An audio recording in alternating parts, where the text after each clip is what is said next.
వచ్చిన సహోదరులకు అందరికీ వందనాలు. ఈయన అంటే గత 10 రోజుల నుంచి ఒంట్లో బాగాలేదు అంటాడండి. మేము అనుకుంటున్నాం తాగిస్తున్నాడు కదా, సరిగ్గా తిండి లేదు, అందుకే బాగాలేదు, ఏదో యాక్షన్ చేస్తున్నాడో ఏం లేదు, అంతే యాక్టింగ్ అనేసి మేము పట్టించుకునే వాళ్ళం కాదండి. కానీ ఎక్కడికి వెళ్తుంటే అక్కడ దేవుడు పరిశుద్ధాత్మ దేవుడు బయటపరిచినట్టు ఈయన ఎక్కడికి వెళ్తుంటే అక్కడ ఇసుక్కోవడం, తిట్టడం, కసిరిపోవడం, గుమ్మాలకు వెళ్తే ఓ వెళ్ళిపో అన్నట్టు మాట్లాడుతున్నారండి. ఎవరికి వాళ్ళే మాట్లాడుతున్నారు. మాట్లాడుతుంటే మా చెల్లి చాలా బాధపడుతుందండి. పాపం ఏంటి ఇలా చేస్తున్నాడు, ఇంత మంచిగా ఉండి ఎందుకు అందరు ఇసుక్కుంటున్నారు, పోమ్మంటున్నారు, ఎక్కడికి వెళ్ళినా మా బతుకు ఇలా అయిపోయిందని చాలా రాత్రులు ఏడుస్తుందండి. నా దగ్గర ఏడుస్తుంది, తనకు ఏడుస్తుంది, నాకు చెప్తుంది. చెప్తుంటే నేను అన్నాను, ఏం బాధపడుకో, మన దేవుడు నమ్ముకున్న బిడ్డలో దేవుడు పాడు చేస్తాడు, ఆయనే మాట్లాడలే, ఏదో తాగుడు వల్ల అలా ఉన్న వాళ్ళు అందరు ఇసుక్కుంటున్నారు, ఫోన్లే ఎవరు ఇసుక్కున్నా దేవుడు ఇసుక్కోడు కదా అనేసి నేను మా చెల్లికి అలా ధైర్యం చెప్పేదానండి. ఒక రోజు ఏం చేశానంటే మన శనివారం నైటు నేనేం చేశానంటే ఒక అమ్మాయికి డాడీ గారు మొన్న 2వ ప్రార్థన పెట్టారండి. 2వ నెల, ఫస్ట్ నెల వచ్చారు, మళ్ళీ పోయిన నెల వచ్చారు. చాలా నిండిపోయారు జనం. అయితే ఫస్ట్ 5-6 ఉన్నారు. నాకు టెన్షన్ అండి.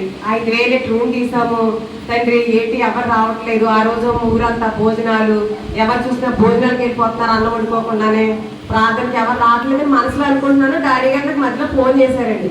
చేసి అమ్మ ఎంతవరకు వచ్చింది అన్నారు. డాడీ గారు ఏం లేదండి, పాటలు స్టార్ట్ చేయమద్దాం అనుకుంటున్నామండి అంటే చేసేయంటారా మీరు అన్నారు. అని మళ్ళీ ఒక మాట అన్నారు, ఎందుకంటే బాధపడుతున్నావు, వాళ్ళకి ఎవరు రాలేదనుకుంటున్నావా, 10 మంది ఉన్నా పర్లేదు, 9 మంది ఉన్నా పర్వాలేదు, రాత్రి జరుగుతుంది, టెన్షన్ పడకుండా ముందు నడిపించు అన్నారండి. అన్నప్పటికీ ఆ పాప నేను, మా చెల్లి వాళ్ళ అమ్మాయి, నేను ఇంకొక 5 ఉన్నామండి.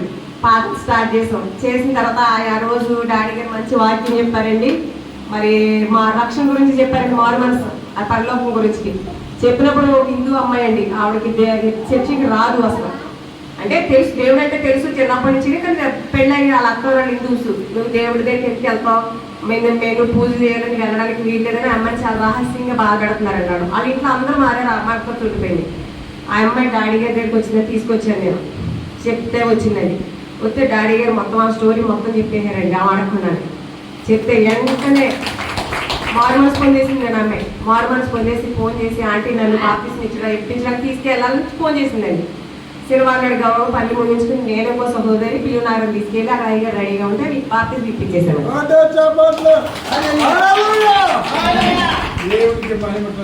అయితే ఆ రాత్రి శనివారం మా చెల్లెన్నదని, అక్క ఈ అబ్బాయి పరిస్థితి ఏం బాగాలేదు, ఇక్కడ పడుకోక నువ్వు అన్నదండి.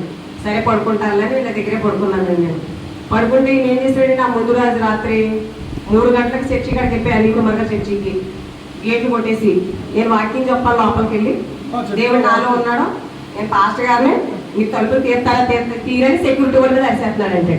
వాళ్ళు ఊరుకోరు కదండి, ఏంటి నువ్వు చెప్పేది అనేసి బయటికి గెంటేశాడు. గెంటేస్తే ఏం చేశాడు, తిన్నగా మేము వేరే చోట ఉంటామండి, మా ఇంటికి వచ్చేసాడు 3 గంటలకి. వచ్చేసి అన్నీ టీ కాసేవారు రా అన్నాడంట. మా ఆయన కూడా టీ అలవాటు ఉందని 3 గంటలు వేసిపోతాడు. మేము 4వ ఫ్లోర్లో ఉంటాం. వచ్చి ఎర్రటి ఇంత అతని కూడా వచ్చేవేటి అన్నాడండి మా ఆయన. లేదు నాకు అనిల్ కుమార్ గారు చర్చికి వెళ్ళాను, అది తలుపు తీర్తలేదు, నేను అక్కడ వాకింగ్ చెప్పమని చెప్తున్నాడు దేవుడు, నేను టీ కాసేవాళ్ళు వచ్చాను, మీరు అసలు నన్ను పట్టించుకోవట్లేదు, నేను ఎక్కడ దిక్కు పడిపోయి చచ్చిపోతాను, మీరు నన్ను అందరు తిడుతున్నారా. చూడండి, ఇప్పుడు ఆ మాట జస్ట్ ఇప్పుడే చెప్పాను, మరణపు వాసన. మీ అల్లుడు అని మీ డాడీ అని కూడా అనడం కూడా జరిగింది. కరెక్ట్ అండి. అంటే ఇదేంటో ఇప్పుడే కదా వచ్చావు, టీ పెడుతున్నాను, తాగిపోయినా ఎందుకు దీనికి చచ్చిపోవడం ఎందుకంటే, మీ ఇంటికాడ కూడా నేను టీ తాగి ఉన్నాను, నేను వెళ్ళిపోతున్నాను, ఓ సిగరెట్ ఉంటే నేను చచ్చిపోతాను ఇప్పుడు అనేసి దేవుడు సువార్త చెప్పడం మరి సిగరెట్ ఇవ్వడం అని అనేసి గౌరవ మెట్లు దిగేసి టీ కాసినోడికి వచ్చేసాడు అంటండి. నన్ను లేపి గౌరవ మేరీ అని లేపాడండి మా ఆయన. ఏంటి ఎలా మాట్లాడుతున్నారు, చచ్చిపోతాను, నన్ను ఎవరు లెక్క చేయట్లేదు, చూడలేదు అన్నాడు. అద్దరి దగ్గరికి వచ్చాడు, పోయి మన ఇంటికి వస్తే వచ్చాడు, మళ్ళీ వెళ్ళిపోయాడు, మరి ఎక్కడ పోయి వెళ్ళిపోయాడు, మీ చెల్లికి ఫోన్ చేయాలండి. నేను మా చెల్లికి ఫోన్ చేస్తే వీళ్ళు ఏడక్క ఇంటికాడ అక్కడ పడుకున్నాడు అంటుందండి. వెళ్ళి ఈయన ఒక్కడ పడుకుంటాడు డబ్బు ఇంట్లో, ఆమె తెలియదు ఈయన పోయిన సంగతి. అంటే ఇదేంటి ఇలాగ వచ్చాడంట, ఇలా చచ్చిపోతాను అది అంటాడంట, అంతా అంటే యాక్షన్ చేస్తున్నాడు అమ్మ చెల్లి కూడా అనేసరికి ఇంకా ఆ రోజు ముదిరిపోతుందండి. నీళ్ళు ముదిరిపోయి ఇంకా అన్నం తింటలేదు. మాట్లాడితే ఆదివారం నాడు మా చర్చికి వెళ్ళిపోయి వినోద్ పాస్టర్ గారు వాకింగ్ చెప్తే అనిల్ కుమార్ గారి చర్చిలో, అలాగేనండి మీరు చెప్పింది కరెక్టేనండి, సరేనండి నేను వస్తున్నానండి, నాకేమన్నా అంటాడు అంటాడు. అంటే పాస్టర్ గారు ఆయన ఎవరినైనా తీసుకెళ్ళి బయట పెట్టండి పాపం వాలంటీర్స్ అంతా తీసుకెళ్ళి బయట పెట్టారండి. అప్పుడు ఇంకా డాడీ గారికి చెప్తే డాడీ గారికి అన్నీ మేము చెప్పలేదు కానీ డాడీ గారు అప్పటికప్పుడే ప్రార్థన చేశారు. ఆదివారం నైటు సోమవారం కొంచెం బాగానే ఉన్నాడండి. ఇంకా నేను అన్నానండి మా చెల్లికి చిన్న హాస్పిటల్ కాదు, నేను డాడీ గారి దగ్గరికి వెళ్ళిపోదాం, అక్కడ వెళ్తే తప్పకుండా బాగుపడతాను, నేను కూడా వస్తాను, మన ఇద్దరం పట్టుకుని తీసుకుని వెళ్దాము. ఏం చేయడంటే అటు ఇటు పోతున్నాడు కదా ఎవరికైనా పోతాడేమో అనేసి మా ఊళ్ళంతా బస్కి రిజర్వేషన్ చేయించుకుని వెళ్ళండి, మళ్ళీ ఎక్కడ పారిపోతే మీరు ఎలా పట్టుకుంటారంటే ఏం కాదు మేము ప్రార్థన చేసి తీసుకెళ్తాం, డాడీ గారు ప్రార్థన చేశారు అని చెప్పి రాత్రి ధైర్యం చేసి తీసుకొచ్చామండి. నేను మంగళవారం బయలుదేరి చూడండి ఈ విషయాలన్నీ వివరంగా నాకు ఈ ముఖమే నాకు గుర్తుకులేదు. లేదండి ఇందాక కూడా సుధా భర్త అన్నారు మీరు. సుధా భర్త వాళ్ళు ఎవరు? సుధా అంటే ఎవరు? అదే కాళ్ళు దెబ్బ తగిలింది మా అమ్మాయి, మా అక్క అమ్మాయి. వాళ్ళు దెబ్బ తగిలింది, వాళ్ళు భర్త ఏమో అని అడిగారు. సో పరిశుద్ధాత్మ దేవుడు క్లియర్గా పాయింట్ టు పాయింట్ అన్ని చెప్పారు లేదా? నాకు వచ్చాక మీరు ఎవరు చోటికి తీసుకెళ్ళారా? లేదు అసలు డాడీ గారికి తెలియదు విషయాలు. సుశీల నువ్వు ఎవరు చోటికి తీసుకెళ్ళి చెప్పావా? చెప్పలేదండి. వీళ్ళిద్దరు ఎవరు మాట్లాడారా నాతో?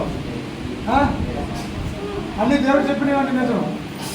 అదలోయ కూర్చొని ఒకసారి. డాడీ గారు ఫ్రెండ్ ఇక్కడ తీసుకొచ్చేయండి అమ్మ ముందు కావాలంటే అసలు బాగోకపోతే మానస హాస్పిటల్ తీసుకెళ్ళి అన్నారు. కానీ పరిశుద్ధాత్మ దేవుడు ఆ మోహనున్న వ్యక్తిని దేవుడు పిలుచుకుని వచ్చారు. హల్లెలూయ హల్లెలూయ చెప్పండి. ఈవెన్ అప్పు సంబంధించిన ప్రవచనం కూడా చాలా వచ్చారు, చాలా క్లియర్గా మాట్లాడారు. Yes or no? అనేక సార్లు వచ్చారు కానీ మీతో మాట్లాడారు అలా ఎప్పుడైనా? హల్లెలూయ మీతోటండి మాట్లాడాలి. ఇప్పుడు ఈవేళ చాలా మాట్లాడారు, క్లియర్గా మాట్లాడారు.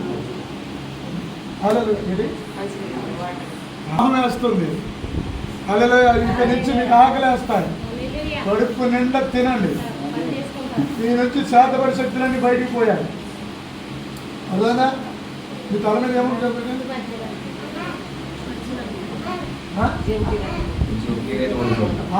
అది కాదు, నీ ముఖం మీద,